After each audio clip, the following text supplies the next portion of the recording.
যে যে প্রেম করে না সে ব্যর্থ। প্রেম এবং ভালোবাসা ভালোবাসা মানুষের ভিতরে থাকতেই হবে। যে যখন ইকবাল নগর স্কুলে পড়ে, ম্যাট্রিক পরীক্ষার্থী, ক্লাস 8-এ পড়ে, সরি, ইকবাল নগর স্কুলে। আমি তখন ইন্টারমিডিয়েট ভর্তি হয়েছি। আস্তে আস্তে ধাপে ধাপে সে ক্লাস 8-9, যখন 10 উঠলো তখন কেমন জানি আমাদের একটু ভালো লাগা শুরু হলো। আচ্ছা, যেহেতু এক জায়গায় থাকতে থাকতে একটা দেখা সাক্ষাৎ, খাওয়া দাওয়া, চলাফেরায় এই যে একটা অনুভূতি, এটা আসলে প্রেম বলেন, ভালোবাসা বলেন, ভালো লাগা বলেন, এটাই জীবনের প্রথম এবং শেষ, ওখানেই সমাপ্তি করি। জীবনে আমি 1980 সালের 14ই আগস্ট রাত্রে 12টায় আমাদের বিয়ে অনুষ্ঠান হয়। 14ই আগস্ট 12টার সময় বিয়ে হয় 80 সালে, এবং প্রায় 46 বছর আমরা এক ছাতার তলে আছি। জীবনে আমি আমাদের প্রতিযোগিতা হলো কত দ্রুত আমি বড়লোক হব। এই যে প্রতিযোগিতা, এই প্রতিযোগিতাও কিন্তু দুর্নীতির। কিন্তু ওই ব্রিটিশ আমলে কারেন্ট ছিল, ইন্ডিয়ার থেকে কারেন্ট ছিল কপিলমুনিতে। প্রাইম টক, কথার গভীরে সত্যের সন্ধানে। Presented by MBTV Bangla. প্রিয় দর্শক, আসসালামু আলাইকুম। আমাদের নিয়মিত পডকাস্ট প্রাইম টকে আপনাদের স্বাগতম। আজ আমার সাথে আছেন খুলনার খুবই পরিচিত, আমাদের সকলের প্রিয় শেখ আশরাফুজ্জামান। আশরাফুজ্জামান ভাই অনেকগুলো গুণান্বিত, অনেকগুলো কর্মের সাথে নিজে জড়িত। বিশেষ করে বৃহত্তর খুলনা উন্নয়ন সংগ্রাম সমন্বয় কমিটির প্রেসিডেন্ট হিসেবে আছেন উনি। এছাড়াও খুলনা জেলা দুর্নীতি প্রতিরোধ কমিটির সেক্রেটারি হিসেবে কাজ করছেন। আজ আমরা তার জীবনের গল্প শুনবো, স্মরণীয় ঘটনা শুনবো, এবং আমাদের আগামী দিক নির্দেশনামূলক কিছু পরামর্শ তার কাছ থেকে শুনবো।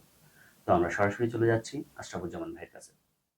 MBTV কে আন্তরিকভাবে ধন্যবাদ জানাচ্ছি আমাকে এখানে আমন্ত্রণ জানানোর জন্য, এবং আজকের এই আপনাদের অনুষ্ঠানে আমি আসতে পেরে নিজেকে আনন্দিত মনে করছি, যেহেতু আপনারা আমাকে এখানে দাওয়াত দিয়েছেন দুটো কথা বলার জন্য। আমার নাম শেখ আশরাফুজ্জামান। আমার আব্বার নাম শেখ শামসুর রহমান, উনি মারা গেছেন 15 সালে 8 ডিসেম্বর। আমি এক কন্যা সন্তানের জনক। আমার কন্যা ঢাকাতে ফাইন্যান্স অ্যান্ড অ্যাকাউন্টে একটা ব্যাংকে কর্মরত আছে। আমার স্ত্রী স্কুল শিক্ষিকা ছিলেন, উনিও আছেন। আমি একটা জেনারেল বীমা কোম্পানিতে কর্মরত। ব্যক্তিগত জীবনে আমি ছোটবেলায় স্কুলে পড়াশোনা করেছি, গ্রামের বাড়ি পাইকাছে আমার আকলঘাটাতে। আমি ওই স্কুলে প্রাথমিক শিক্ষা লাভ করার পরে 71 শহর এবং গ্রামের মধ্যেই আমার যাতায়াত ছিল, খুলনা শহর এবং গ্রামে। 71 মহান মুক্তিযুদ্ধে আমি তখন ক্লাস 10-এ ছাত্র। আমার দুর্ভাগ্য, আমি মুক্তিযুদ্ধে যেতে পারি নাই, এটা আমার জন্য একটা দুর্ভাগ্য। অনেকেই গিয়েছে। ক্লাস 10-এ ছিলেন তখন? ক্লাস 10-এর ছাত্র, পরীক্ষার্থী। আচ্ছা আচ্ছা। তারপরে আমি পরীক্ষা দিলাম, খুলনা জেলা স্কুলে পরীক্ষা হলো আমাদের। পরীক্ষার পরে থেকে আমি আর গ্রামের বাড়িতে ওইভাবে আর ব্যাক করি নাই।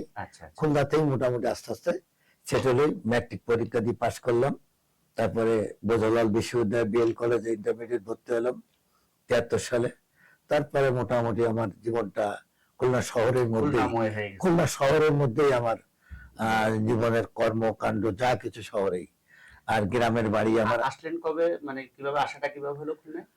আসাটা মানে আমাদের পরীক্ষা তো তখন গ্রামের স্কুলের পরীক্ষাগুলো হতো শহরে। মানে স্কুল, হাই স্কুল, প্রাইমারি করাতে গেছে? না, প্রাইমারি না, আমি প্রাইমারি সমাপ্ত করেছি গ্রামের বাড়িতে, পাইকগাছাতে। আচ্ছা। ম্যাট্রিক পরীক্ষা দিতে আমি ওই স্কুলে পড়তাম। না, হাই স্কুল কোথায় পড়েছেন? হাই স্কুলও পাইকগাছাতে। স্কুলের নামটা কি ছিল? Akalghata high school. Akalghata high school. ওখান থেকে আমি পরীক্ষা দিলাম। খুলনা শহরে জেলা স্কুলে আমাদের সিট পড়লো। আচ্ছা আচ্ছা। ওখানে আমি পরীক্ষা দিলাম, পরীক্ষায় পাশ করে। তখন কি ওখানে কেন্দ্র হতো না? না না, তখন কোনো থানাতে কেন্দ্র হতো না, সব শহরেই পরীক্ষা হতো। মানে জেলা পর্যায়ে বিফোর লিবারেশন কোনো ছিল না। আফটার লিবারেশন তখনও তো মানে চলে আর কি, দেশ স্বাধীন হওয়ার পরে তখন তো আর করে নাই না, সমাজে দেশ স্বাধীন হয়ে গেল। হুম, হুম, হুম। একাত্তর কত সালে এটা? 16 ডিসেম্বর 71 16 আপনার এসএসসি ছিল কত সালে? আমার 70 সালে ছিল। ও, স্বাধীনতার আগে। না, হুম, আমরা দেশ স্বাধীন হওয়ার পরে মেট্রিক পাস করলাম। হুম, তারপরে বজলাল বিশ্ববিদ্যালয় বিএল কলেজে ইন্টারমিডিয়েট ভর্তি হলাম। এই আমার জীবনের শহরের জীবনটা মনে পরিপূর্ণ শুরু হলো। মানে 53-54 বছর এই শহরেই আমার জীবনটা কেটেছে। তখন মানে শিক্ষার্থী কেমন ছিল? আপনাদের স্কুল থেকে কতজন পরীক্ষা দিয়েছিল? আমাদের স্কুলে তখন তো ধরেন একটা ছিল ওইভাবে গ্রামে প্রত্যন্ত অঞ্চলে ঠিক এখন যেমন একটা শিক্ষিতরা বা লেখাপড়া বাবা মা একজন রিক্সাওয়ালার ছেলে একজন গ্রামের কৃষকের ছেলেও যেমন স্কুলে আসে তখন এতটা ছিল না, কিন্তু আমাদের সময় আমরা 35 থেকে 36 জন আমরা মানে সেন্টার হই, পরীক্ষা দিই ওই স্কুলের থেকেই। রেজাল্ট কেমন ছিল আপনাদের? আর রেজাল্ট ভালো ছিল তখন, মোটামুটি 2 জন না, একজন ফেল করেনি ওই স্কুলে, কারণ ওই স্কুলটা তখন প্রতিযোগিতার মধ্যে দিয়ে স্কুলটা এস্টাবলিশ করেন, যে কারণে ওই স্কুলে অনেক ভালো ভালো ছাত্র আসে, যার কারণে সবাই পাস করে। এবং মোটামুটি ওই স্কুলের যারা আমরা ছাত্র ছিলাম তার মধ্যে এখনো অনেকে ডাক্তার আছেন, তারপরে আপনার এই রাজস্ব খাতে অনেক বড় অফিসার, যেমন আমাদের ডাক্তার গুলজার রহমান, তিনি আছেন এখন এই গাজী মিজানের মেডিকেল কলেজে, উনি এখন রিটায়ার্ড, যদিও সরকারি ডাক্তার ছিলেন, রিটায়ার্ড করছেন। তারপর আমাদের নজরুল ছিল, আমাদের অডিটের ডাইরেক্টর, এখানে কাজী নজরুল বাড়ি গদাইপুর, আমার বাড়ি আকলঘাটে। এরকম আমাদের সঙ্গে যেসব ছেলেমেয়েরা পড়তো, আমাদের টোটাল ব্যাচটাই শহর ভিত্তিক এবং সবাই মোটামুটি একটা ভালো সেট আপ অবস্থা। বন্ধুদের সাথে দেখা সাক্ষাৎ হয়? হ্যাঁ হ্যাঁ হ্যাঁ,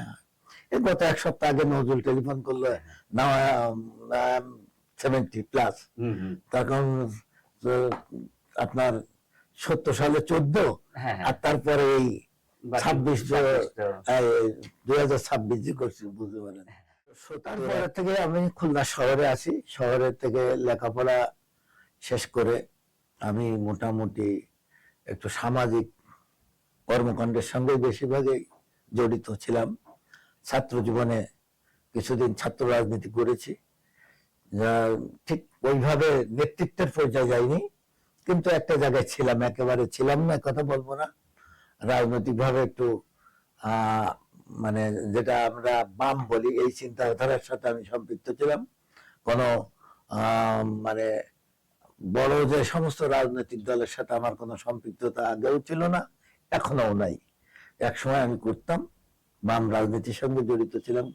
তারপরে এই 1989 সালে আমাদের এই সামাজিক সংগঠন, যেটা বৃহত্তর খুলনা উন্নয়ন সংগ্রাম সমন্বয় কমিটি, এটা গঠন হয়। তখন খুলনা শহরে মেয়র ছিলেন কাজী আমিনুল হক। এর ব্যাকগ্রাউন্ডটা আমি একটু বলি। তখন হঠাৎ করে খুলনা শহরে যেটা হোল্ডিং ট্যাক্স, এটা সাধারণত আমাদের ছিল তখন 29,000 হোল্ডিং ছিল খুলনা সিটি কর্পোরেশনে, ট্যাক্স ছিল আপনার 20 লক্ষ মতন। হঠাৎ করে ডবল, যেমন সাধারণত 40 লক্ষ টাকা ট্যাক্স বাড়লো তখন 89 সালে। তো বাড়ার পরে তখন খুলনার স্থানীয় কিছু মানুষজন একত্রিত হলেন, বিশেষ করে আবু মোহাম্মদ ফেরদৌসের নেতৃত্বে খুলনায় যারা ছিলেন, মোহাম্মদ আলী হাজি বাড়ির, তারপরে আপনার এম নুরুল ইসলাম দাদু ভাই, মানে সমস্ত রাজনৈতিক দলের শীর্ষ নেতৃত্বরা মিলে একটা সামাজিক সংগঠন করেন, যেটা বর্ধিত পৌর কর প্রতিরোধ কমিটি। অ্যাডভোকেট মঞ্জুরুল ইমাম, তারপরে আপনার অন্যান্য যখন সামাজিক সমস্ত কোনো দল মতের ঊর্ধ্বে থেকে ওই সংগঠনের সাথে আমি তখন ছাত্র অবস্থায় সম্পৃক্ত হই।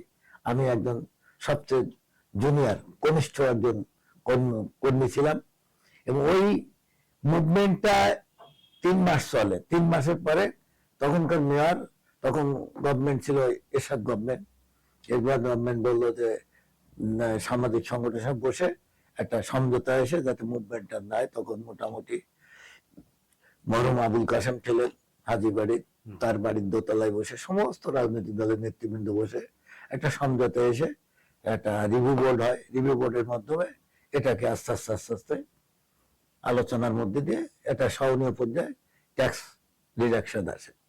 এবং তারপরে যখন আমাদের এই বিজয়ের পরে, তখন খুলনার মানুষ আরো একবার বৈঠক ডাকলেন, আমাদের গোবরচকে আবু চেয়ারম্যানের বাড়িতে। এটা ছিল।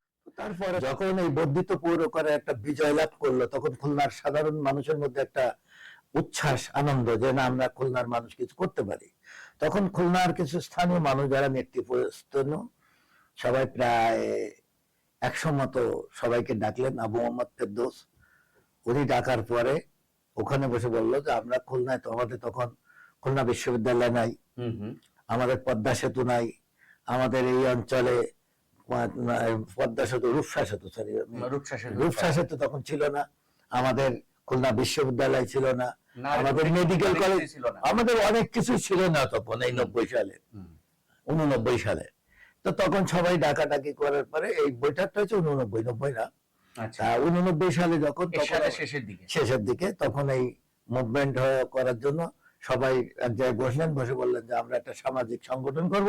এই সংগঠনের মাধ্যমে আমরা আমাদের খুলনার স্থানীয় যে দাবিগুলো আছে, আমাদের যে দাবিগুলো দিয়ে মানুষের কল্যাণ হবে, সেই দাবিগুলো আমরা উত্থাপন করে 18 দফার মধ্যে সীমাবদ্ধ করলাম, যে 18টা দফা আমরা দিলাম।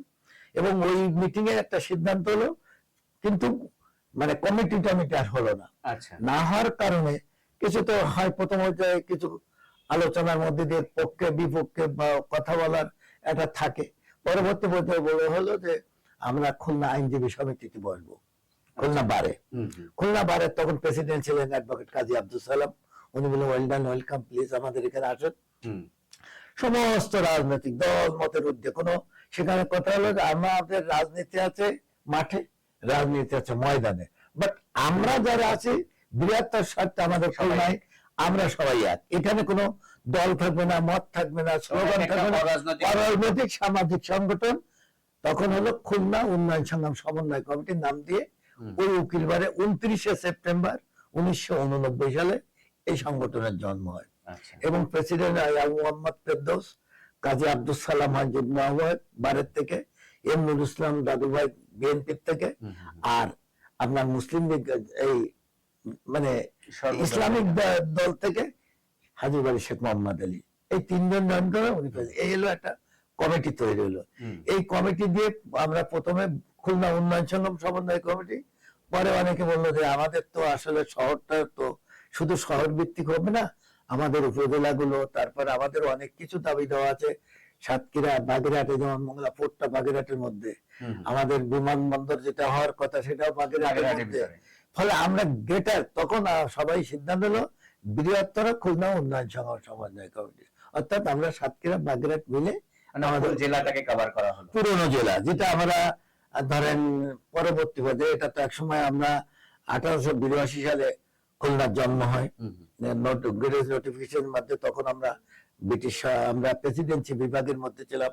পরবর্তী পর্যায়ে খুলনা যখন আবার আলাদা হলো, তখন আমরা বাগেরহাট সাতক্ষীরা মিলে একটা জেলা ছিল। তারপরে পরবর্তী পর্যায়ে যখন সরকার এটাকে আরো ডিসেন্ট্রালাইজ করলো, তারপরে আমাদের যখন আমরা মনে হলো, মানে সবাই মনে হলো বাগেরহাট জেলা, সাতক্ষীরা, আমরা যেটা একসময় এটা একসঙ্গে ছিল খুলনা জেলার মধ্যে, ফলে আমরা এটা গ্রেটার খুলনা বলে বৃহত্তর খুলনা উন্নয়ন সংগ্রাম সমন্বয় কমিটি নাম হলো। এবং সারা বাংলাদেশে যেসব জেলা হলো, আমাদের যে জেলা তখন 64টা জেলাই ছিল পরবর্তী, এই হিসাবে আমাদের 18 দফা দাবি সম্মিলিত করে আমাদের একটা ঘোষণাপত্র লেখেন।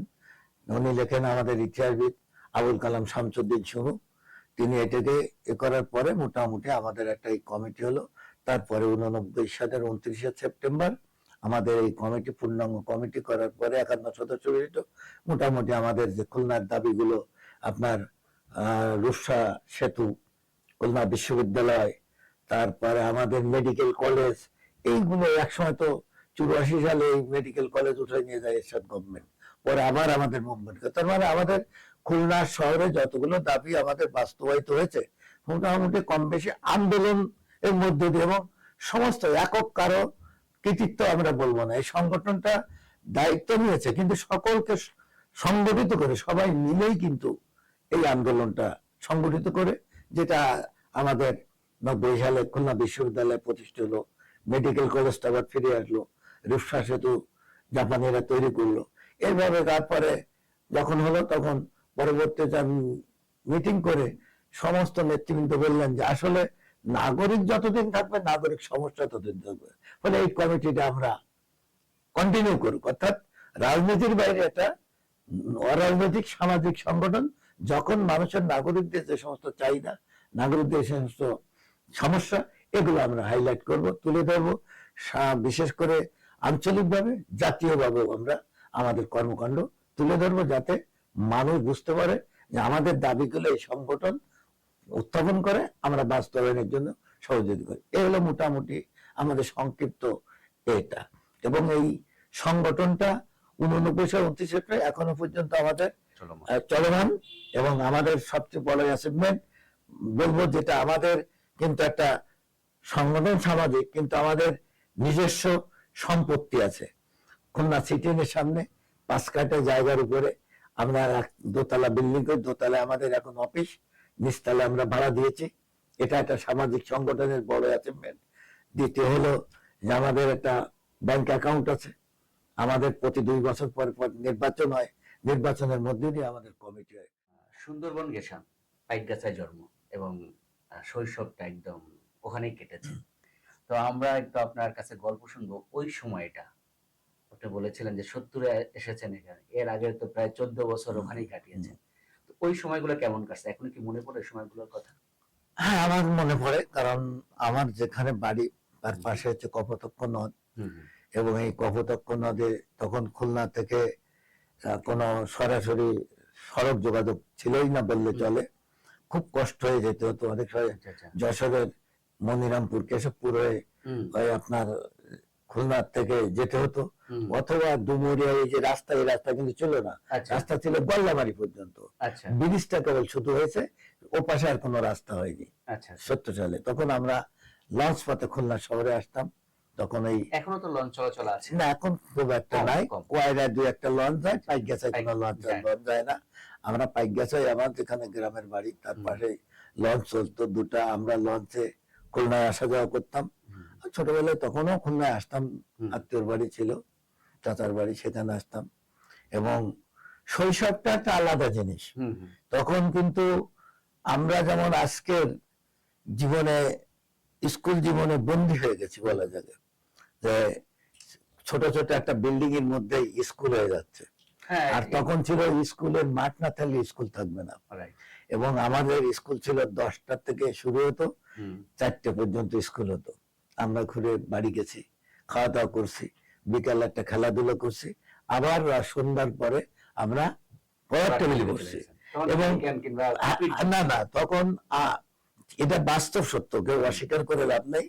তখন কেউ কুফি বলতো, কেউ গ্রাম অঞ্চলের চলিত ভাষা প্রদীপ না, টেমি বলতো। ল্যাম্প অত বলতো না, যেটা বাস্তবতার যেমন টেমি বা ল্যাম্প বা কপি আর হেরিকেন। এবং ছোটবেলায় সবচেয়ে কষ্ট হতো হেরিকেন জ্বালাতে বললে রাগ হতো, খুব কষ্ট হতো। চিমনি টিমনি মুখে দিতে কালি রাখবে। বাজার থেকে কেরোসিন কাঁচের বোতলে আনতো, সেটাও আবার আসো কিনা। এই যে একটা মানে স্মৃতি, ফিতা দিয়ে ফিতা, ওই ভিতরে ফিতা দিয়ে ফিতে কিনতে হতো। তখন গ্রামের বাড়ির হাট গুলো ছিল, হাটে যাওয়ার সময় তো, এখন তো পাকা রাস্তা, তখন তো পাকা রাস্তা ছিল না, বর্ষার সময় কাদা হতো। এই যে বাজারের লিস্টে কেরোসিন তেলটা কিন্তু থাকতো। এখন কেরোসিন তেল, অন্যান্য যে বাজারঘাট, তখন তো ধরেন বাজারঘাট, এখন তো বাজারে কেউ ব্যাগ নিয়ে যায়নি, যেটা আজকে পরিবেশের সবচেয়ে বড় ক্ষতিকারক। আমরা বারবার যে আন্দোলন, ডালা নিয়ে যাওয়া, তখন ডালা নিত, খাড়া ছিল অনেক জায়গায়, অনেক খাড়া এরকম গোল, এক একটা বলতো। তারপরে দেখেন তখন তো গ্রাম অঞ্চলে খাল বিল ছিল। আমাদের আব্বা আম্মা লেখাপড়ার কথা বলে মাছ মারতে যেতে দিত না। তখন ওই যে পোলো চাবি দিয়ে, যেটা এখনো আপনার সিলেটেও হয়, এই একটা দেখতাম রাস্তা দিয়ে প্রায় 50-60 জন মাছ মেরে যাচ্ছে বিকাল বেলায়, আমাদের উতরলে আমরা কেন যেতে পারি না। এই যে একটা আনন্দ। এবং ফুটবল খেলা হতো। তারপর তখন তো ক্রিকেট ছিল না বললে, হাডুডু খেলা হতো। হাটগুলো, হাটটা ছিল 2টা হতো, একটা তো সন্ধ্যাবেলায়, আর একটা হাট হতো বিকাল 4টে। আমাদের পাশে একটা কপিলমুনি হাট আছে, যেটা বিকাল ভাট। সুন্দরবন এটা তো কারণ ওর বিনোদ নয়। হ্যাঁ, ওটা বিনোদগঞ্জ বলতো, বিনোদ বিহারী সাধু বলে একজন ও কপিলমুনির যিনি প্রতিষ্ঠাতা উনি ছিলেন। মানে মেলার মতো হতো এটা, ওটা কি জি। সাপ্তাহিক? না, সপ্তাহে দুদিন হতো, রবিবার আর বৃহস্পতিবার। আচ্ছা। এবং ওখানে আপনার হলুদের জন্য বিখ্যাত হ্যাঁ, ছিল। কপিলমুনিয়া পাট হলুদ তো- পাট পাট হলুদ এটা যেহেতু এটা বিনোদন। এবং আপনার সবচেয়ে মজার ব্যাপার হলো আমাদের ওখানে কিন্তু ওই ব্রিটিশ আমলে কারেন্ট ছিল, ইন্ডিয়ার থেকে কারেন্ট ছিল কপিলমুনিতে। আচ্ছা, ওখানে কিন্তু এটার কারণ? এটা কারণ ওখানে তো সহজভাবে নিয়ে আসছিল বিনোদ বিহারী। তখন তো তারা তো পাকিস্তান আমলের আগেই তারা এই বিদ্যুৎ গুলো ইন্ডিয়ার থেকে আনে, পরবর্তী আচ্ছা, পর্যায়ে অবশ্য তা ছিল না। তা এই যে বিনোদ বিহারী সাধুর নামকরণে একজন নাম করা সব মানে জমিদার টাইপের ছিলেন হ্যাঁ, নাকি? এবং তার তার যে অবদান কপিলমুনিতে, তারা অনেক কিছু করেছে, স্কুল করছে, তারপরে ওখানে মন্দির আছে, কপিলমুনিতে পূজা হতো বছরে একদিন, চৈত্রি মাসে চৈত্রী সংক্রান্ত পূজা হতো, খুব মজা হতো। সেই পূজাতে আপনার সার্কাস আসতো, পুতুল নাচ আসতো, যাত্রা আসতো, বিভিন্ন রকম। এই যে বাজার হতো, এখন এরকম বাজার কোথাও হয় কিনা আমি জানি না। এবং আমরা খুব মজা করে যেতাম, কিন্তু আমাদের বাড়িতে একটা বাইন্ডিং ছিল যে সন্ধ্যার পরে বাইরে থাকতে পারবো না। এদের মনে খুব কষ্ট ছিল। অনেক সময় মনে হলো আব্বা আমরা এরকম কষ্ট দেয় কেন আমাদের, এই যে একটা মনের মধ্যে বাচ্চা অবস্থায় কষ্ট। যাত্রা হতো আপনাদের? হ্যাঁ, তখন যাত্রা একই সাথে দেখেছেন কখনো? এক সপ্তাহ। হ্যাঁ, আমি যাত্রা দেখেছি, আচ্ছা। যাত্রা দেখেছি, মিথ্যা বলবো না। তবে নবাব সিরাজউদ্দৌলাটা আমাকে খুব আন্দোলিত করে। ওটা এখনো টিভিতেও যদি কখন হয় আমি দেখি, ওই কাহিনীটা কাহিনীটা আমার দেখি। নবাব সিরাজের শেষ অঙ্কটা যখন পতনের শেষ মুখে, যখন ওনার ডায়লগ গুলো ছিল, মনে আছে কি? হ্যাঁ ডায়লগ গুলো, একটু যদি আমরা ডায়লগটা শুনি। ডায়লগ ওইভাবে মনে নাই। যা নবাব সিরাজের সামনে বসে আছে, আমার ওইটাই ভালো লাগে। নবাব সিরাজউদ্দৌলা বলেন, রাজা রাজবল্লভ আপনি শুধু পাটনা থেকে এসেছেন, আপনি আমার বিরুদ্ধে আজকে ষড়যন্ত্র করছেন, আপনি আমার একজন যে পথচালা। তারপরে আসলেন মির্জাফর আলী খানের কাছে। আমরা তো মির্জাফর ছোটবেলায় জানতাম মানে মির্জাফর মানে বিশ্বাসঘাতক, কিন্তু মির্জাফর আলী খান দেখবেন নাম, এইটা কিন্তু আমি ম্যাট্রিক পরীক্ষার পরে বিশ্বাসঘাতক অপর নাম হলো মির্জাফর। কিন্তু মির্জাফর যে নাম এইটা বুঝতে পারি নাই। তারপরে মির্জাফর আলী খান আপনি শুধু প্রধান সিপাহ চালান, আপনি আমার পরম আত্মীয় বটে। শেষ মুহূর্তে এসে যখন জগৎ শেঠের কাছে আসে, তখন সে বলে, শেঠজি আপনিও শেষ পর্যন্ত এসেছেন আমার বিরুদ্ধে, কিন্তু আমি জানি আপনি এসেছেন সুদের টাকার জন্য, টাকা আমারও প্রয়োজন। এই শব্দটার জন্য আমি দেখি টাকা আমারও প্রয়োজন। এবং আজকে পর্যন্ত যত আপনি বলেন মুঘল সাম্রাজ্য বলেন, ব্রিটিশ সাম্রাজ্য বলেন, তার পরবর্তী বলেন, টাকা সবার প্রয়োজন টাকশালে। এটাই এই একটা ডায়লগের জন্য ধর্ম বর্ণ নির্বিশেষে এবং যারাই দায়িত্বে, যারা সমাজ রাষ্ট্র পরিচালনা করেছেন, সবারই কিন্তু টাকার প্রয়োজন। টাকার জন্য আজকে আমরা কি হচ্ছে, স্বাধীনতার 54 বছর আমরা এখনো অনেক মায়ের কান্না শুনি পেটে ক্ষুধার জন্য, অনেক বোনের লেখাপড়ার জন্য আমরা কান্না শুনি, অনেক ভাই তারা লেখাপড়া না করতে পেরে তারা খেতে কাজ করে, কর্মসংস্থানের জন্য আজকে বিভিন্ন ভাবে মানে দাঁড়ে দাঁড়ে ঘোরে। কিন্তু আমরা চেয়েছিলাম শোষণ মুক্ত একটা সমাজ। 71 সালের দেশ স্বাধীনতার পরে এদেশে সমাজ বৈষম্য থাকবে না, অন্যায় থাকবে না, অফিসার থাকবে না, মাদক থাকবে না, সন্ত্রাস থাকবে না, দুর্নীতি থাকবে না। আমরা মানবিক হব, মানবিক কল্যাণে একটা মানবিক রাষ্ট্র হবে। আমরা সেই জায়গায় পৌঁছতে না পেরে 5ই আগস্ট আরেকবার দেশের যে গণ পরিবর্তন হলো, সেই পরিবর্তনও আজকে এই যে আজকে 26 সাল আমরা আবার সেই কাঙ্ক্ষিত লক্ষ্যে পৌঁছতে পারবো কিনা, আমি আমার এই জীবদ্দশায় আমার হয় সন্দেহ হয় যে আমরা পারবো কি না। আজকে দর্শক আমরা আশরাফুজ্জামান ভাইয়ের বাল্যকাল শুনলাম।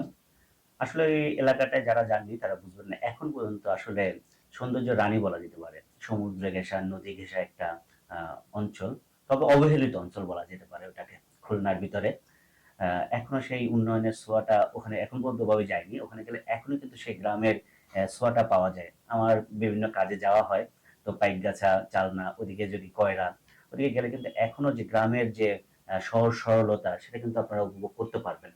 তো আমরা শুনছিলাম ভাইয়ের স্কুল জীবন, তার হাট বাজারের গল্পগুলো। এখন আমরা একটু ভাইয়ের কাছে যাব। আপনার রাজনৈতিক যে একটা জীবন আছে, হোক ছোট একটা দলের সাথে হোক, কিন্তু একটা চিন্তা চেতনা ছিল, একটা আদর্শ তো লালন করতেন। তো সেই আদর্শ নিয়ে আমাদের সাথে একটু আলাপ করুন। প্রিয় দর্শক, আমি রাজনীতিতে যাওয়ার আগে, যেহেতু আপনি একটু পাইকগাছার আরেকটু কথা বললেন, ফলে আমি আরেকটু কথা বলি। পাইকগাছায় কিন্তু আমাদের স্যার আচার্য প্রফুল্লচন্দ্র রায়ের বাড়ি, গারুলে, যিনি একজন বিজ্ঞানী এবং যিনি এই ব্রিটিশ আমলেই তিনি বেঙ্গল কেমিক্যাল ইন্ডাস্ট্রিজ তৈরি করেছেন। তারপর মাইকেল মধুসূদনের তো কেশবপুর এবং নানাবাড়ি পাইকগাছা, আপনার পাইকগাছা সুন্দরবন, পাইকগাছা কপিলমুনি বড় একটা বড় বাজার, এটা ঘিরে কিন্তু একটা পর্যটন ব্যবস্থা একসময় কিন্তু মানুষ চিন্তা করত। এখন আমরা মনে করি যে এই এলাকাকে ঘিরেই একটা পর্যটন এলাকা হিসাবে পরিগণিত হতে পারে, যদি এটা সরকার এই বিষয়গুলো নজরে আনে। দ্বিতীয়ত আপনি বলেছেন রাজনৈতিক জীবন। রাজনৈতিক জীবনটা আমি মানে খুব একটা বড় বর্ণাঢ্য জীবন বলবো না। আমি যখন বিএল কলেজে পড়তাম, আমরা তখন কমিউনিস্ট পার্টি থেকে বেরিয়ে এসে, যেহেতু কমিউনিস্ট পার্টি ছাত্র ইউনিয়ন এবং ন্যাপ মোজাফফর আহমদের নেতৃত্বে ন্যাশনাল আর্মি পার্টি, সে আগে ছাত্র সমিতি ছিল। আমি খুলনার জেলা সভাপতি ছিলাম এবং কেন্দ্রীয় সহসভাপতি, এবং ওই ন্যাপের সাথে আমি মোটামুটি একটা সম্পৃক্ত ছিলাম। তবে ভাসানীর ন্যাপ যেটা, না, মুজাফফর আহমদের ন্যাপ, যেটা মস্কোপন্থী বলতো, একটা হচ্ছে চাইনিজ পন্থী ভাসানী ন্যাপ, একটা মুজাফফর ন্যাপ। আমরা মুজাফফর ন্যাপের সাথে ছিলাম, কিছুদিন ছিলাম। তারপরে আমি কর্মজীবনে আসার পরে আমি আর ওইভাবে রাজনীতি করি নাই, ওই পর্যন্তই আমার। এবং 89 সালে যখন আমরা এই উন্নয়ন কমিটিতে আসলাম, তখন টোটালি অ্যাবসলিউটলি আমি পলিটিক্সের সাথে আর আমার কোনো সম্পৃক্ত ছিল না বা নাই। এবং আমাদের উন্নয়ন কমিটির একটা কোন গঠনতন্ত্রের ধারা আছে, যারা রাজনৈতিক দলের পদে থাকবে তারা এই পদে আসতে পারবে না। ফলে এই বিষয়গুলো নিয়ে তবে সারা জীবন মাথার মধ্যে ছিল যে শোষণ মুক্ত সমাজ হবে, যে সমাজে বৈষম্য থাকবে না। মুজাফফর নাম একটা বাম রাজনৈতিক দলের আদর্শ, এবং তাদের চিন্তা ছিল যে দেশের মানুষের মধ্যে যে ভেদাভেদ থাকবে কম, উঁচু নিচু মানুষের থাকবে, কিন্তু যার যার যোগ্যতা অনুযায়ী সে যোগ্যতা অনুযায়ী তার যেমন কাজ পাবে, যার যার যোগ্যতা অনুযায়ী সে সেইভাবে বেড়ে উঠবে। দেশে একটা বাজার ব্যবস্থা থাকবে, দেশে রাজনীতি থাকবে, সমাজনীতি থাকবে, সংস্কৃতি থাকবে, খেলাধুলা থাকবে, মানে প্রত্যেকটা সেক্টরে একটা ভালো দিক থাকবে। সেই ভালো দিকের চিন্তা ভাবনা নিয়েই আমরা ছিলাম। পরবর্তী পর্যায়ে সামাজিক আন্দোলনের মধ্য দিয়ে আমার চলাফেরা প্রায় আজকে বেলায় ধরেন 89 সালের থেকে শুরু করে আজকে প্রায় 26 সাল, প্রায় 35 বছরের কাছাকাছি আমি আর কোন রাজনীতির সাথে ওইভাবে সম্পৃক্ত বা হ্যাঁ, মাথায় চিন্তা নেই কথা বলবো না। একটা মানুষ যে রাজনৈতিক চিন্তা না করে তাহলে সে সমাজ চিন্তা করতে পারে না। তার ভিতর থাকবে দেশ, থাকবে জাতি, থাকবে সমাজ, থাকবে মানুষ, থাকবে প্রত্যেকটা কল্যাণ এবং কাজকর্মের মধ্যে যদি আমি না থাকি তাহলে তো আমি সমাজে কিছু দিতে পারবো না। ফলে আমি মনে করি যে আমারও কিছু দেওয়ার দায়িত্ব আছে, এবং আমরা যদি মনে করি আল্লাহর সৃষ্টির শ্রেষ্ঠ জীব মানুষের কল্যাণ, এটা আল্লাহ পাক সৃষ্টি করেছেন সৃষ্টির কল্যাণের জন্য, কিন্তু আমরা কল্যাণের চেয়ে অকল্যাণটাই বেশি করি, তাহলে আমাদের সৃষ্টির যে মূল সার্থকতা সেখান থেকে সেই আমাদের আল্লাহ রাব্বুল আলামিন আমাদের সৃষ্টি করেছেন একে অপরের মানুষের পাশে দাঁড়ানো, বিপদে আপদে, সুখে দুঃখে, অসুখ বিসুখে আমরা সেই জায়গা থেকে বিরত থাকি। এই চিন্তা তো মাথায় থাকেই। একটা মানুষ, সমাজ সচেতন মানুষ হিসাবে যদি আমি এগুলো চিন্তা না করি তাহলে তো আমার জন্মটাই তো বৃথা বলে মনে করি। আল্লাহ পাক সৃষ্টি। আলোচনা করলাম আসলে অনেক কিছুই, স্কুল জীবন, কর্মজীবন, রাজনৈতিক জীবন। এর মধ্যে আমাদের সকলের আরেকটা জীবন থাকে, ভালো লাগার জীবন, ভালোবাসার জীবন, প্রেমময় একটা অধ্যায় কিন্তু প্রতিটা মানুষের লাইফে আছে। তো এই প্রেম গঠিত ভালো লাগা, প্রথম দেখা, অনুভূতি আপনার জীবনে তো হয়েছে, তো সেই বিষয়ে যদি জানি। একটা কথা আছে যে যে প্রেম করে না সে ব্যর্থ। প্রেম এবং ভালোবাসা, ভালোবাসা মানুষের ভিতরে থাকতেই হবে। যে যেমন গান না শুনলে মানুষ খুন করতে পারে, যেমন গান। হুম হুম তো আমার ব্যক্তিগত জীবনে আমি প্রথমত খুলনা শহরে যখন আসি, আমি আমার চাচার বাড়িতেই উঠি। হুম হুম চাচার বাড়িতে উঠি, আমার তখন চাচার বাড়িতে থেকেই আমি কলেজ লাইফে, তখন তো আসলে একটা সময় কিন্তু শহরে বাড়িতে লজিং রাখতো, প্রাইভেট পড়াতো, এখন কিন্তু এগুলো আর হ্যাঁ, হয় না। লজিং মাস্টার তাহলে বাংলাদেশি কালচারের সাথে একটা সামঞ্জস্য। সম্পৃক্ত। তা আমি আমার চাচার বাড়িতেই এসে উঠি, চাচার বাড়িতে থাকি। চাচার 2 ছেলে 1 মেয়ে।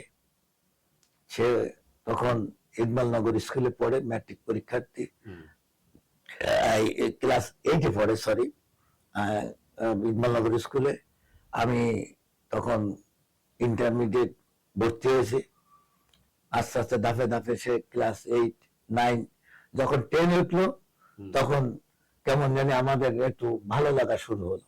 আচ্ছা যেহেতু এক জায়গায় থাকতে থাকতে একটা দেখা সাক্ষাৎ, খাওয়া দাওয়া, চলাফেরায় এই যে একটা অনুভূতি, এটা আসলে প্রেম বলেন, ভালোবাসা বলেন, ভালো লাগা বলেন, এটাই জীবনের প্রথম এবং শেষ, ওখানেই সমাপ্তি করি। আচ্ছা, এটা টানা হয়নি মানে ওখানে এরপরে?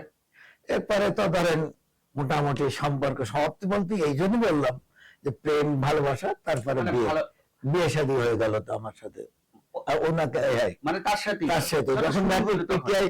পিটিআই কমপ্লিট করলো, মানে প্রথম দেখা, প্রথম মানে প্রথম অনুভূতি, প্রথম ভালো লাগা, প্রথম প্রেম, প্রথম বউ, হুম, সেটাই তো, আর তো কেউ হয়নি। না। যাই হোক, আমার জীবনে একজনই আসছে, হুম, ওই একজনই আছে, এখনো জীবিত আছে, এই হলো। আলহামদুলিল্লাহ। এটা তো আসলে দর্শক, যে প্রথম যে একটা ফিল মানে অনুভূতি, আমাদের প্রথম যাকে ভালো লাগে তাকে কখনো ভোলা যায় না। তো আমাদের ভাই কিন্তু প্রথম যে ভালো লাগাটাকে পরিণয় নিয়ে এসেছেন এবং আমরা দুইজন তুই তুই করে কথা বলতাম যখন আমি, হুম। মানে ভালো লাগার আগ পর্যন্ত। তো আসলে প্রপোজ কি হয়েছিল, যে মানে প্রপোজ করেছিলেন কে, আপনি নাকি ভাবি?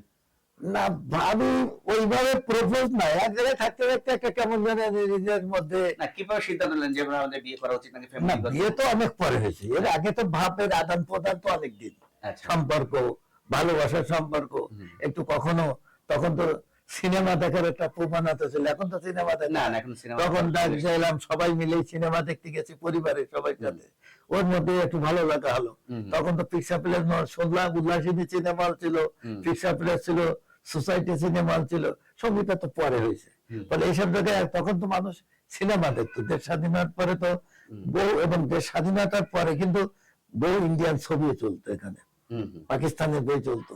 পরবর্তী ইমপ্রুভ করেন না, ওই ছবিগুলোই ছবিগুলো আসতো, এবং বাংলা ছবি তখন অনেক সময় আমরা ছবি দেখতে যেতাম সন্ধ্যাবেলায়। আপনাদের সময় নায়ক কে ছিল? দিলীপ কুমার? হ্যাঁ, দিলীপ কুমার, সুস্মিতা না, সেন। দিলীপ কুমার আরো পরে। আর এরা উত্তম সুচিত্রার দুটো সুচিত্রা। সবচেয়ে বেশি। হুম। হারানো সুর, পথে হলো দেরি, এই সমস্ত বই দেখতো। 7 মোচন, তখন তো ধরেন উত্তম সুচিত্রা হলো তো জুটি, মানে মানে তখন তো হলে দেখার জন্য মানুষ ভেঙে যেত। তখন তো ধরেন যে প্রেম করে না সে কোনো, সে ব্যর্থ। প্রেম এবং ভালোবাসা, ভালোবাসা মানুষের ভিতরে থাকতেই হবে। এবং একটা টিকিট 3.5 টাকার টিকিট 10 টাকা বিক্রি হতো ব্ল্যাকে, ব্ল্যাকে। ব্ল্যাক আপনার সিনেমা দেখার জন্য মানুষ পাগল ছিল। আমি তো দেখেছি পিকচার প্লেস মোড়ে শত শত মানুষ টিকিট কাটার জন্য। শো একটা শেষ হলো, আচ্ছা, তখন রবিবারে মর্নিং শো হতো, যত রবিবার বন্ধ ছিল, সকাল 10টা থেকে 1টা পর্যন্ত আমরা মর্নিং শো দেখেছি। তারপরে শুরু হতো 3টার থেকে 6টা, 6টার থেকে 9টা, 9টার থেকে 12টা, এই হলো সিনেমা। এখন তো এগুলো নাই, এখন তো সিনেমা হাতে জানেই মুঠোয়। না, এরা তো সবাই মোবাইল বন্দি হয়ে গিয়েছে। এখন তো সব আমরা ঘর বন্দি হয়ে গেছি। এবং তখন মা চাচিরাও যেত, ফ্যামিলি এবং ফ্যামিলি ছিল। একটা সিনেমা হলে বক্স থাকতো, ফ্যামিলি, আমরা সোসাইটি হলে বক্সে বসতাম, সবাই মিলে বসে দেখছি। আচ্ছা। এই যে দেখা, ওই দেখার মধ্যে মধ্যে দেখা গেল যে আমার টাকা থাকি না, হয়তো তো পাশে পাশে বসেছে। কখনো কোনো কথা যখন রোমান্স সিনেমায় দেখছি, তখন ওটা হয়তো খোঁচা দিলাম যে কেমন লাগতেছে। এইভাবেই আস্তে আস্তে সম্পর্ক। তখনকার এমন কোন গান কি ছিল যে তাকে দেখলে গাইতে ইচ্ছে করতো? আমি গান গাইতে পারতাম না, তার গলা ভালো, সে ভালো গাইতে পারতো। সে কি গাইতো গান?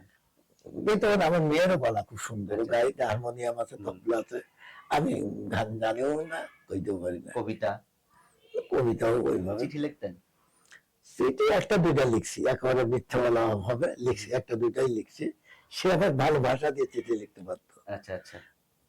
তাহলে বাংলা তার জন্য ভালো। হুম হুম হুম। আর আমি যেহেতু টিচার। আমি হয়তো সাহিত্যিকও না, কিছুই না। মনের ভাব প্রকাশ করার জন্য তার চিঠিটা যেহেতু একই তখন চিঠি ছিল, শোনেন, হুম, হুম। এখন তো তখনকার আমলে একটা মেয়ে একটা ছেলেকে রুমাল দিত, হুম।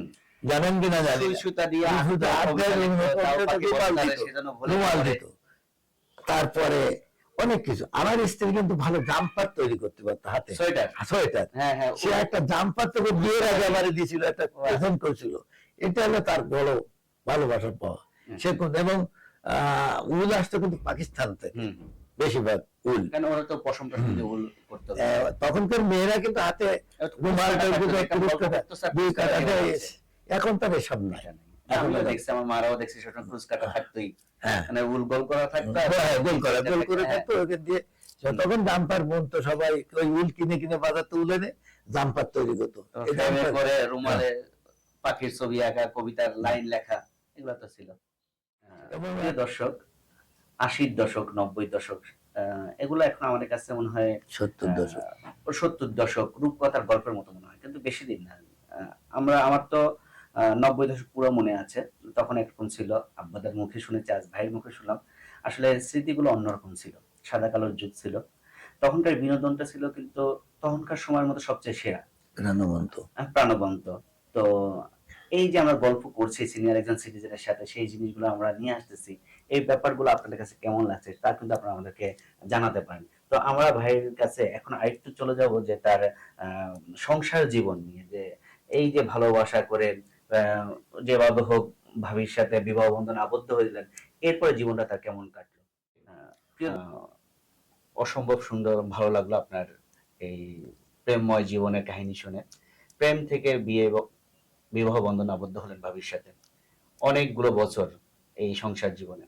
বর্তমানে আমরা দেখি যে সংসার টিকিয়ে রাখাটাই আসলে দায়। ডিভোর্সের সংখ্যা বেড়ে যাচ্ছে, কারণে অকারণে ছোটখাটো কারণ নিয়ে কিন্তু সংসার টিকছে না। এই কারণগুলো আপনার কাছে কেমন মনে হয়? আর আপনাদের সংসার জীবনে যদি কোনো কারণে কোনো সমস্যা আসে, সেগুলো কিভাবে মানে ট্যাকেল দেন? ধন্যবাদ এমবিটিভি কে। আমার বৈবাহিক জীবনে আমি 1980 সালের 14ই আগস্ট রাত্রে 12টায় আমাদের বিয়ে অনুষ্ঠান হয়। 14ই আগস্ট। 14ই আগস্ট 12টার সময় বিয়ে হয় 80 সালে, এবং প্রায় 46 বছর আমরা এক ছাতার তলে আছি। জীবনে আমি 86 সালে আমার একটা কন্যা সন্তানের জন্ম হয়। একটা সংসার মানে হচ্ছে উভয়ের মধ্যে আদান প্রদান, কখনো ভালো কখনো মন্দ, কখনো নিজেদের মধ্যে বোঝাপড়ার কম বেশি থাকে, বোঝাপড়ার মধ্যে দিয়ে চলতে হয়। আমার সঙ্গে তার কোন রকম যে কথার মতের অমিল, মতের ভিন্নতা এই ধরনের হয়নি, এ কথা বলা যাবে না। কিন্তু আমাদের সেই জায়গাটা ধৈর্যের সঙ্গে মোকাবেলা করা, এবং উভয় উভয়কে বুঝতে হবে। উভয় উভয়কে যে বুঝতে পারে, তাহলে আজকে যদি এই যে সমাজের যে একটা অসঙ্গতি, ডিভোর্সের সংখ্যা বাড়তেছে, সম্পর্কের অবনতি হচ্ছে, এই জায়গাটা থেকে বেরিয়ে আসতে গেলে আমরা যেমন পারিবারিক সমাজ কিন্তু একটা বড় সহায়ক। আমাদের কিন্তু এখন পরিবারে কিন্তু আমরা থাকি না, স্বামী স্ত্রী দুইজন আলাদা থাকে, দুইজন চাকরি করতে, দুইজন দুই জায়গায় থাকে।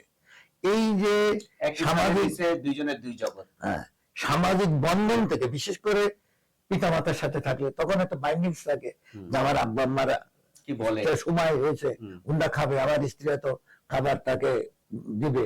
এই যে বিষয়গুলো কিন্তু আমাকে বর্তমানে অবস্থা নাই, কিন্তু আমাদের সময় তো এটা ছিল যে আমার আব্বা আম্মা আসছে, তারা খেতে বসবে, তাদের খাবার দিতে হবে আগে, তাদের গোছাতে হবে, তুমি একটু পরে খাও, তোমার সঙ্গে আমি খাবো, আগে ওনাদের খাওয়ানি। এই জিনিসটা এখন কতটুকু আছে আমি জানি না।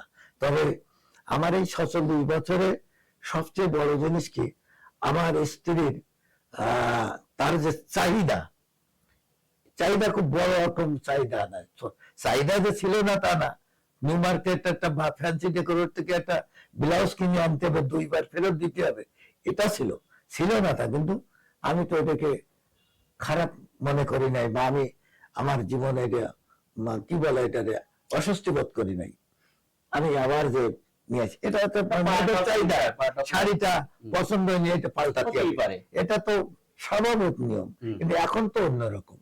ফলে এইভাবে আমাদের ধরেন 47 বছর কেটে একসাথে তলে আমরা দুইজন আছি, আমার একটা সন্তান, আমরা মোটামুটি আমাদের ভালো মন্দ বোঝাপড়ার মধ্যে দিয়ে আমাদের একটা 46 বছরের জীবন আমরা অতিবাহিত করলাম।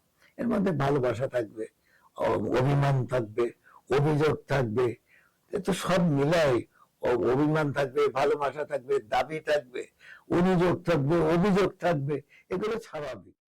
দুজনের অভিমান থাকবে, অভিযোগ থাকবে, অনুযোগ থাকবে, আবার নিজেদের মধ্যে বোঝাপড়া থাকতে হবে। অর্থাৎ সে যদি আমার সম্পর্কে বুঝতে পারে আমার অবস্থানটা, তাহলে যত সহজে মিটবে। আবার আমি যখন আমার স্ত্রীর ভালো মন্দ বুঝতে পারবো, তাহলে উভয়বার ওই বুঝ পড়াটা যদি ভালো থাকে, তাহলে সমস্যাটা অনেক অংশে কম হয়। আর তা না হলে এই বোঝাপড়াটাই হলো আমাদের মধ্যে জীবনে সবচেয়ে বড় দুরূহ এবং অসুবিধার কারণ বলে আমি মনে করি। এই যে আজকের সমাজে যে অসঙ্গতি হচ্ছে, এটা শুধু বোঝাপড়ার অবস্থা। প্রিয় দর্শক, অনেক আয়োজন করে একটা সংসারের সূচনা হয়, আশা থাকে এটা শেষ পর্যন্ত সংসারটা টিকবে। এবং সংসার শুধু একজনের সাথে হয় না, দুইটা ফ্যামিলির মিলবন্ধন, এখানে আত্মীয়তার সাথে আত্মীয়তা হয়, নতুন সম্পর্কের সূচনা হয়। কিন্তু দেখা যাচ্ছে যে বর্তমান সময়ে ঠুনকো কিছু কারণে, যে কারণগুলো না ঘটলেও পারতো এবং এগুলো নিয়ে বেশি দূর না যাওয়া হতো, এই ধরনের ছোটখাটো সমস্যা নিয়ে এই একটি সংসারের পরিসমাপ্তি টানতে হয়। ডিভোর্স এই শব্দটা আমরা এখন খুব বড় করে শুনি, মানে কারণে অকারণে, মানে সলিউশনের শেষ পথটা আগে নিয়ে আসে। আমরা জানি আমাদের পবিত্র ইসলাম ধর্মে আছেন যে সবচেয়ে অপ্রিয় একটি হালাল হলো তালাক দেওয়া কিংবা ডিভোর্স করা। তা আমাদের সমাজে দেখা যায় যে সমস্যার একমাত্র সমাধান হিসেবে ডিভোর্সকে দেখা হয়। ডিভোর্সের পরবর্তী জীবনটা কতটা বিভীষিকাময়, কতটা কষ্টকর হয়, সেটাকে একবার আপনারা ভেবে দেখেছেন?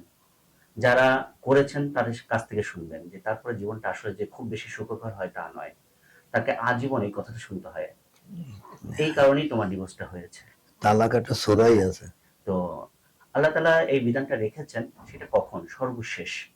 এর আগে পারিবারিকভাবে সমঝোতার একটা ব্যাপার আছে, দেখাশোনার ব্যাপার আছে, মেনে নেওয়ার একটা ব্যাপার আছে। এখন দুইজন দুই ভাবে বেড়ে ওঠে, একটা ছেলে একভাবে বেড়ে ওঠে, একটা মেয়ে একভাবে বেড়ে ওঠে। চাইলেই তো তারা এক মতের হতে পারে না। মতের মিল থাকবে, অমিল থাকবে, সবকিছু মেনে নিয়ে একটা সংসারকে টেনে নিয়ে যেতে হবে বৃহত্তের স্বার্থে, দেশের স্বার্থে। না হয় প্রজন্মটা হবে একটা একটা ব্রোকেন ফ্যামিলির একটা ছেলে, একটা সন্তান, সে কিন্তু কখনো উদারপন্থী হতে পারে না। তো আগামী প্রজন্ম তৈরি করার জন্য হলো আমাদের এই স্যাক্রিফাইসটা করতে হবে, আমাদের সহনশীল হতে হবে, সে ছেলে হই কিংবা মেয়ে হই, যে পক্ষ হয় না কেন সহনশীল হতে হবে, একজন আরেকজনকে বোঝার চেষ্টা করতে হবে। সে কখনো আমার মতো হবে না, আমি কখনো তার মতো হতে পারবো না। তবে একটা জায়গায় এসে আমাদের ঠিক থাকতে হবে, হ্যাঁ তুমি তোমার মতো সিদ্ধান্ত নাও, আমরা নিয়ে একটা ডিসিশন আছে যেখানে আমরা আসবো। যদি দেখি যে কখনো বিভীষিকাময় হয়ে যায়, জীবনটা আর সম্ভব না, আমাদের আত্মীয় স্বজন আছে, পাড়া প্রতিবেশী আছে, সালিশ সেন্টার আছে, সেখানে যে আমরা অভিযোগ জানাবো। যদি হয় সামাজিকভাবে আমাদের মিলবন্ধন, আমরা আবার চেষ্টা করব। এরপরও যদি না হয়, তখন আমরা এই ধরনের পর্যায়ে চলে যাব। কিন্তু বর্তমানে দেখা যাচ্ছে অনেক আত্মীয় স্বজন, বন্ধু বান্ধবী আপনাকে পরামর্শ দিবে, মিলে না তো চলে যাও, আরো জীবন আছে, তুমি সেটেল হও, তুমি থাকতে পারবে ওকে ছাড়া। কিন্তু পরবর্তী জীবনটা কিন্তু আপনার ভাগিদার কেউ হবে না, আপনার দুঃখ আপনাকে বহন করে চলতে হবে। তো আমরা চাইবো আমরা সহনশীল হয়ে একজন আরেকজন মতের প্রতি রেসপেক্ট হয়ে, যার যার অধিকার আছে সবার বলার, সবার কথা শুনবো, সব বুঝবো এবং যার যার মর্যাদা তাকে দিব। আশা করি তাহলে আমরা একটা সুখী সমৃদ্ধশালী দেশ গড়তে পারবো, সমাজ গড়তে পারবো। আপনার আরেকটি কার্যক্রম আমাদের চোখে পড়েছে, খুলনার দুর্নীতি প্রতিরোধ কমিটির আপনি সেক্রেটারি। আসলে দুর্নীতির কথা বলতে গেলে তো আমাদের সমাজের রন্ধ্রে রন্ধ্রে দুর্নীতি, দুর্নীতি নাই কোথায়? দুর্নীতি, স্বজনপ্রীতি। তো এটা আমাকে চাইলেই এখান থেকে বের হয়ে আসতে পারবো? দুর্নীতি শব্দটা কিন্তু আমাদের ব্যাপক, নীতির বিরুদ্ধে শব্দই দুর্নীতি। আমি এই সংগঠনের সঙ্গে 2008 সালে যখন দুর্নীতি দমন কমিশন তৈরি হয়, 8 সালে যখন আপনার যে সরকার আসে, মঈনুদ্দিন ফখরুদ্দিনের সরকার 11 পরে 111 পরে, তারপর থেকে দুর্নীতি দমন কমিশনের চেয়ারম্যান মেজর হাসান মোর্শেদ চৌধুরী, মাসুদ চৌধুরী। এবং সে সময় এই কমিটিগুলো তৈরি হয়, প্রতিরোধ কমিটি, যে prevention is better than cure, অর্থাৎ আমরা রোগ হওয়ার আগে যদি আমরা রোগকে ট্রিটমেন্ট করতে পারি তাহলে আমাদের, এবং এটা 2004 সালের অর্ডিন্যান্সের মাধ্যমে বলে দুর্নীতি দমন কমিশনের নিয়ন্ত্রণে প্রতিরোধ কমিটি হয়, এবং তখন আমি সেক্রেটারি, তখন থেকে 2008 সাল থেকে। আমার এখানে কাজ করে যে অভিজ্ঞতাগুলো হলো, দুর্নীতি সমাজকে ধ্বংস করে, দুর্নীতি একটা জাতিকে কাঙ্ক্ষিত সেই উন্নয়ন বলি, সামাজিক সূচকে বলি, বা একটা আধুনিক সভ্যতায় বলি, এই জায়গাতে কিন্তু আমরা পৌঁছতে পারবো না। আমি সংক্ষেপে বলতে চাই, দুর্নীতি আমাদের রন্ধ্রে রন্ধ্রে, শস্যের ভেতরে বুট। দুর্নীতি দমন কমিশনকে আগে রেকটিফাই করতে হবে, কারণ একে ফিল্টার করতে হবে, কারণ সেখানেই কোনো দুর্নীতি হবে না। কারণ আমি নিজেই যদি একটু দুর্নীতিবাজ হই, তাহলে আমি দুর্নীতি দমন করব কিভাবে? ওখানে যদি স্বজনপ্রীতি চলে, স্বজনপ্রীতি না, আমরা দুর্নীতিতে শুধু টাকা দেওয়া না, আমি আমার কাজে ফাঁকি দেওয়া, স্কুলে গেলাম না, আমি একজন ডাক্তার, আমি সময় মতো রোগীদের চেম্বারে গেলাম, আমি এই যে কাজগুলো, এই সবই দুর্নীতির অংশ। টাকা দেওয়া, ফাঁকি দেওয়া, স্বজনপ্রীতি, সবই দুর্নীতি। এবং দুর্নীতি যদি বন্ধ করতে হয়, আমার ব্যক্তিগত মতামত হলো, যারা রাষ্ট্র ক্ষমতায় আসছেন এ পর্যন্ত, স্বাধীনতার পরবর্তী 54 বছর, রাজনৈতিকভাবে সদিচ্ছার অভাব আছে, এবং রাজনৈতিক সদিচ্ছা যতক্ষণ আমরা বাস্তবায়িত করতে না পারবো, ততক্ষণ পর্যন্ত দুর্নীতি বন্ধ করা কঠিন। আজকে দক্ষিণ কোরিয়া বলেন, আজকে সিঙ্গাপুর বলেন, তারা কিন্তু আজকে কি ছিল এই দেশগুলো, দুর্নীতিতে ভরা ছিল দক্ষিণ কোরিয়া, আজকে সেখানে দুর্নীতি নাই, আজকে তারা অনেক উন্নত দেশে পরিণত হয়েছে। কিন্তু আমাদের প্রত্যেকটা ক্ষেত্রে আমাদের দুর্নীতি, এই দুর্নীতি বন্ধ করতে গেলে রাজনৈতিকভাবে সদিচ্ছা থাকতে হবে, এবং রাজনৈতিক যারা দল ক্ষমতায় থাকবে তাদেরকেই এই দায়িত্বের মূল ভাগে থেকে এই যে দুর্নীতি দমন কমিশনকে যদি কাজ করতে না দেওয়া হয়, সঠিকভাবে পরিচালিত না হয়, তাহলে দুর্নীতি বন্ধ সম্ভব নয়। এক নাম্বার 2 হচ্ছে, আমরা যারা সমাজে আছি, আমাদের প্রতিযোগিতা হলো কত দ্রুত আমি বড়লোক হবো। এই যে প্রতিযোগিতা, এই প্রতিযোগিতাও কিন্তু দুর্নীতির সমাজে আছি। দেখেন, দুর্নীতি আজকে আমাদের সমাজ ব্যবস্থা এমন, আপনি যদি এই যে একটু আগে আপনি অন্য প্রসঙ্গে যখন ছিলাম বলছিলাম, আমাদের পরিবার বা সমাজ নাই। আমরা যদি রাত্রেবেলায় একসাথে খাবার টেবিলে বসি, খাবার খেতে বসি, ছেলে মেয়ে বাবা মা, সেখানে যদি একটা বড় মাছ বা কিছু আনা হয়, তখন যদি জিজ্ঞাসা করে মায়ের, যে এই তুমি এই মাছটা কোথায় পেলে, আমি তো কিনি নাই, তবে ছেলে নিয়ে আসছে, তো ছেলে কোথায় পেল? এই যে বন্ধনটা, এর থেকে কিন্তু একটা মেসেজ পাওয়া যায়। আমাদের সে মেসেজ তখন নাই। আমরা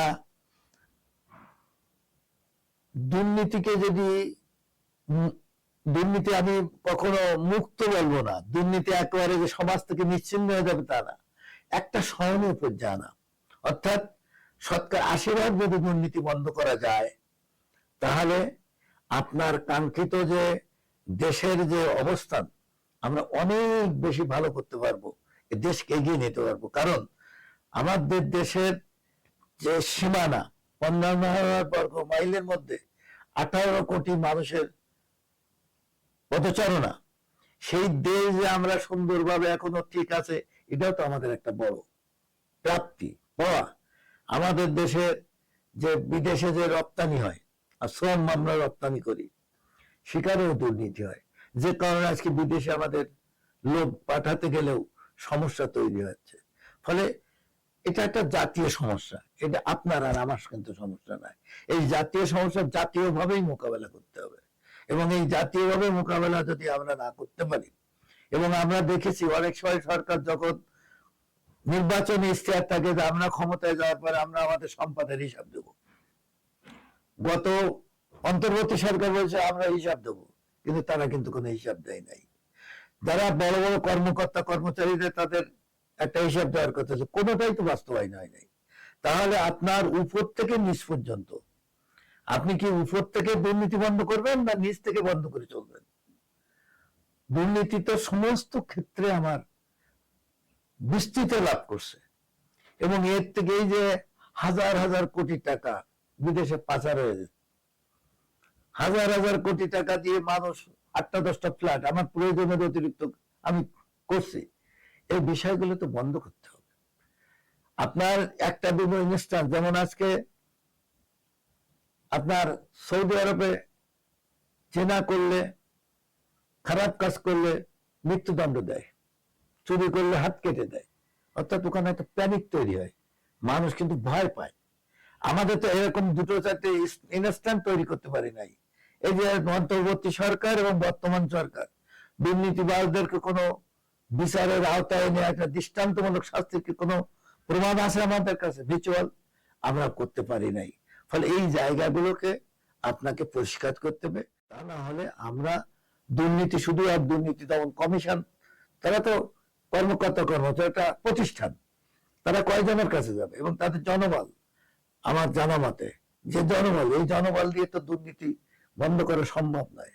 ফলে আমাদের এই যে প্রতিরোধ কমিটি করার উদ্দেশ্য হলো, যেমন স্কুল পর্যায়ে কলেজ পর্যায়ে যে কোমলমতি ছাত্র ছাত্রী বা যুব সমাজ আছে, তাদেরকে কিভাবে দুর্নীতি থেকে বিরত রাখা যায় সেইভাবে তাদেরকে একটা তৈরি করা।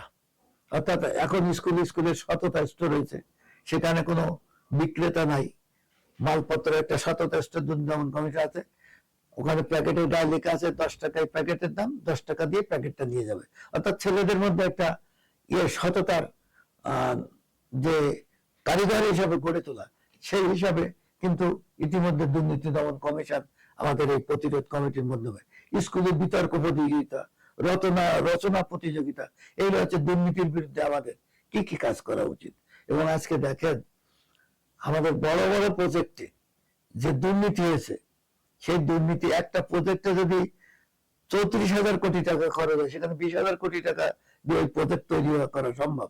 সেটা 34,000 কোটি, তাহলে 14,000 কোটি টাকা আরেকটা কাজ আমি উন্নয়ন করতে পারতাম। কিন্তু আমরা বাংলাদেশে সেই কাঙ্ক্ষিত উন্নয়ন বলতে যদি আমাদের বুঝি, আমাদের মাথা পিছু আয়, আমাদের সামাজিক অবস্থান, আমাদের জীবনযাত্রার মান, আমাদের স্কুল কলেজ শিক্ষার মান আমরা কিন্তু বাড়াতে পারি নাই এখনো পর্যন্ত। ফলে এই জায়গাগুলোকে আপনাকে আইডেন্টিফাই করতে হবে, এই জায়গাগুলোকে হাত দিতে হবে, এবং এগুলো দিতে পারে একমাত্র সরকার এবং জাতীয়ভাবে সম্ভব। এটা শুধুমাত্র একটা প্রতিষ্ঠান, একটা কমিটি দিয়ে সম্ভব না বলে আমি মনে করি।